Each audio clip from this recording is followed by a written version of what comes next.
En question principale, Monsieur le député de Bordua. Merci, Monsieur le Président. La ministre responsable de l'application de la Charte de la langue française a perdu sa langue et risque de perdre la nôtre par son silence. L'accès à l'école anglaise est maintenant un droit qui s'achète. C'est inacceptable et la ministre doit le dire. Qu'est-ce que la ministre attend pour affirmer clairement qu'elle va refermer cette nouvelle brèche à la loi dans le fragile barrage de la loi 101? Qu'est-ce que la ministre attend pour affirmer qu'elle ne permettra pas que des juges décrètent un jugement qui va à l'encontre de la volonté de l'ensemble des Québécois et à l'encontre de la volonté de l'ensemble de cette Assemblée nationale?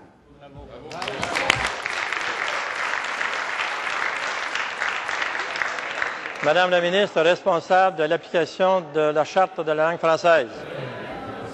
Monsieur le Président, je remercie le député de Bordua pour cette question. Et le préambule est très intéressant parce que c'est sa première question depuis que nous sommes revenus à l'Assemblée nationale en 6 semaines sur la langue. Alors voilà. Pour ce qui est de la question du jugement qui a été rendu la semaine dernière, Monsieur le Président, le français, évidemment, c'est une valeur fondamentale au Québec. Le français est la langue officielle du Québec. Ce jugement, je l'ai dit la semaine dernière lors des points de presse, je l'ai répété lors de plusieurs entrevues à la radio et à la télévision, ce jugement nous a déçus.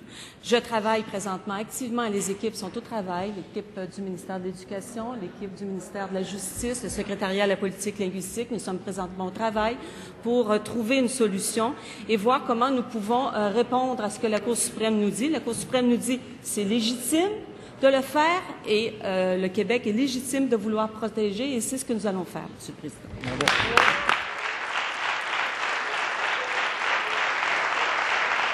En question complémentaire, Monsieur le député de Bordua. Je suis heureux d'avoir permis à la ministre de se lever et je voudrais savoir...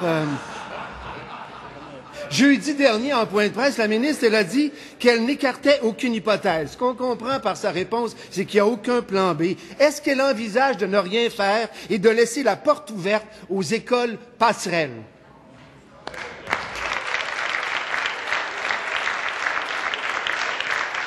Madame la ministre responsable de l'application de la Charte de la langue française.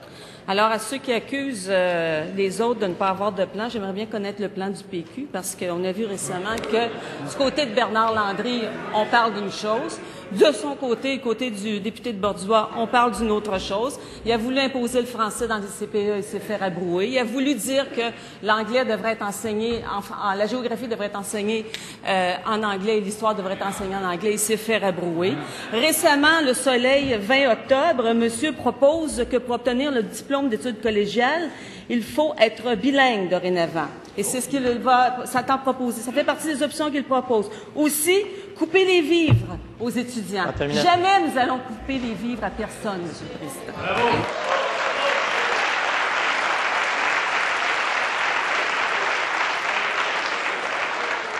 En complémentaire, Monsieur le député de Bordua. Merci, Monsieur le Président, mais c'est vraiment n'importe quoi comme réponse. Ça veut dire qu'on attend un jugement. Tout le monde sait qu'on attend ce jugement-là depuis plus d'1 an, quasiment 2 ans. Vous êtes en train de nous dire que vous avez aucunement fait aucun travail pour essayer de contrer une décision qui va à l'encontre de l'Assemblée nationale au complet et de la volonté de tout le Québec. C'est ça que vous êtes en train de nous dire?